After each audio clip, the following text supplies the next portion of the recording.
খুলনায় বেড়েছে ঠান্ডাজনিত রোগে। সবচেয়ে বেশি সমস্যায় রয়েছে শিশুরা। সর্দি, জ্বর বা কাশি নিয়ে হাসপাতালে চিকিৎসা নিচ্ছেন অনেকে। এ নিয়ে আরো খবর জানাতে খুলনা শিশু হাসপাতাল থেকে যুক্ত হচ্ছেন রামিম চৌধুরী। রামিম, হাসপাতালের রোগীদের সংখ্যা কেমন দেখছেন? শিশুরা বেশি ভুগছে বলছিলাম, ঠান্ডাজনিত রোগের জন্য চিকিৎসকরা কি পরামর্শ দিচ্ছেন? লাইভা, খুলনাতে কিন্তু শীতের প্রকোপ প্রতিদিনই বাড়ছে।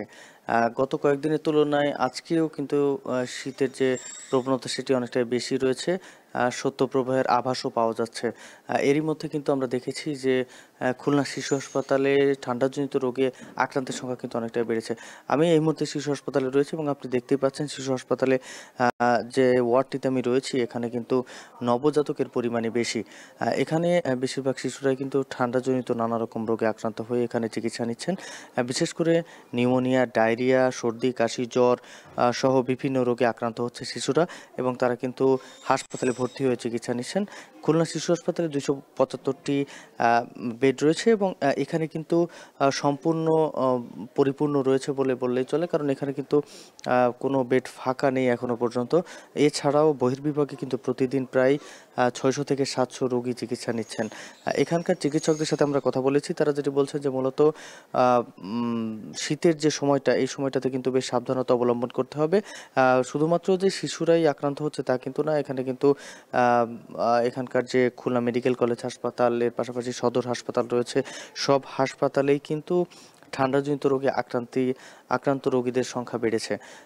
এখানে চিকিৎসকরা যেটি বলছেন যে মূলত শিশুরা বেশি ঝুঁকিতে থাকে, কারণ শিশুদের ঠান্ডাজনিত বা গরমজনিত যে সমস্যা সেটি কিন্তু খুব দ্রুতই তাদেরকে আক্রান্ত করে, যার ফলে কিন্তু তাদের এই ঠান্ডার সময়টাতে বেশ সতর্ক অবস্থানে থাকতে হবে।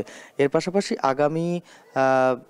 আগামী যে সামনে যে শীতের যে প্রকোপটি আসছে তার জন্য কিন্তু বেশি সতর্কতা অবলম্বন করতে হবে, কারণ এখনো পর্যন্ত কিন্তু শৈত্যপ্রবাহ বা খুব বেশি যে ঠান্ডার যে প্রবণতা সেটি একেবারেই বেড়েছে, তবে কিন্তু অতিরিক্ত না, যার ফলে কিন্তু রোগীদের যে সংখ্যা সেটিও কিন্তু অতিরিক্ত হারে এখনো পর্যন্ত বাড়া শুরু হয়নি বলে এই হাসপাতাল কর্তৃপক্ষ আমাদেরকে জানিয়েছে। তারপরেও তারা বলছেন যে আগামী কিছুদিনের মধ্যে কিন্তু শীতের যে প্রকোপ সেটি অনেকটাই বাড়বে এবং এর পাশাপাশি এই শীতের যে শৈত্যপ্রবাহ সহ শৈত্যপ্রবাহের একটি আভাস কিন্তু পাওয়া যাচ্ছে, সেটি কিন্তু দেখা দিতে পারে।